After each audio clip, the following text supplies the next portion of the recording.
14 is divided into two sections. The first part is distributing expressions.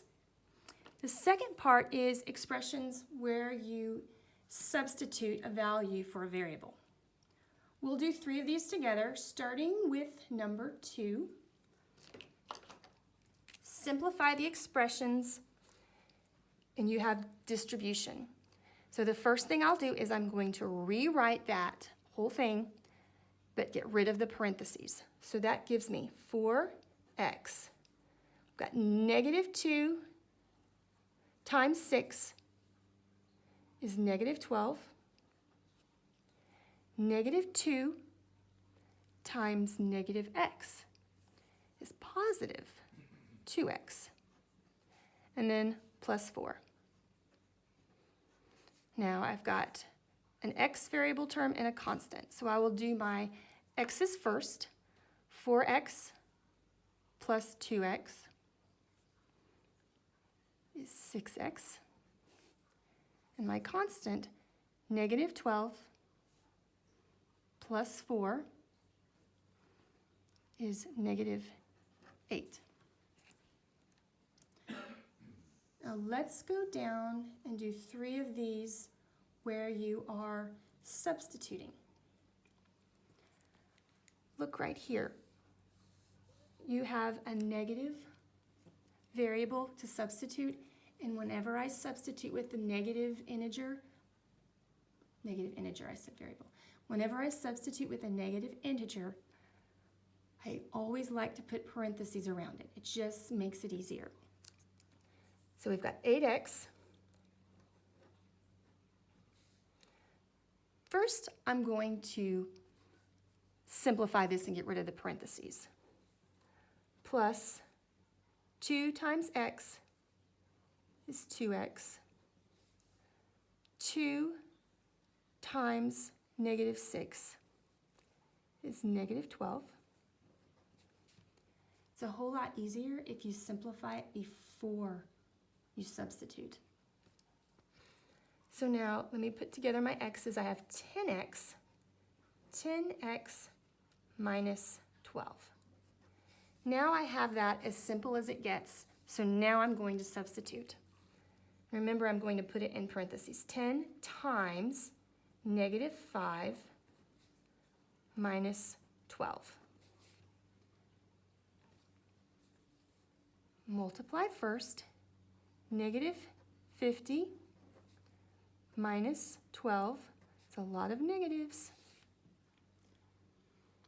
gives me a negative 62.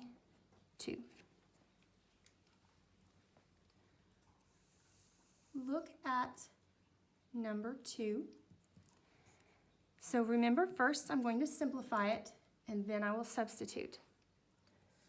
So I'm going to rewrite this and get rid of the parentheses. So 4x, got negative 3 times 2x, negative 6x, negative 3 times negative y is positive 3y. There we go. I can simplify this one more step. 4x minus 6x is negative 2x plus 3y. Here we go. Now I can substitute. X is 1/2, negative 2 times 1/2 plus 3, y is 4, times 4.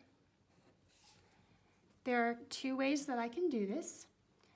Remember, times means of, and it might be easier to think of 1/2 of negative 2. If you're not comfortable with that, then you can multiply these out. We can come up here, and we'll do negative 2 times 1/2. There we go. Change that whole number into a fraction so we can multiply straight across. And that gives us Negative 2 times 1 is negative 2. 1 times 2 is 2, which gives us final negative 1. So, back down here. 1/2 of negative 2 is negative 1. So I'm going to come over here and write it because I ran out of room. Negative 1 plus 3 times 4 is 12. So plus 12. Negative 1 plus 12 is 11. That is my final value. And let me come over here and circle this. Let's do one more. We're doing this one because this one has a decimal. We did number 2 because it had a fraction. But it's all the same. Fraction, decimal, whole number, it still is the same. 3x minus 2y. Well, there is nothing in that to simplify. It's already in simplest form. So I'll just go straight ahead and substitute. 3 times x is negative 9 minus 2 times y is 2.5, 2.5, 2 and 5/10, however you want to say it. Like that. So 3 times negative 9 is negative 27. Negative 2 times 2 and 5/10, to me that will always be 2.5. That's what it looks like to me. Well, I can come down here and multiply it out.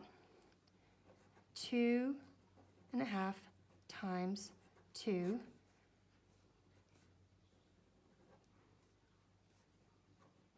Don't forget my decimal. So it's 5. So negative 2 times 2.5 is negative 5. Another big negative number.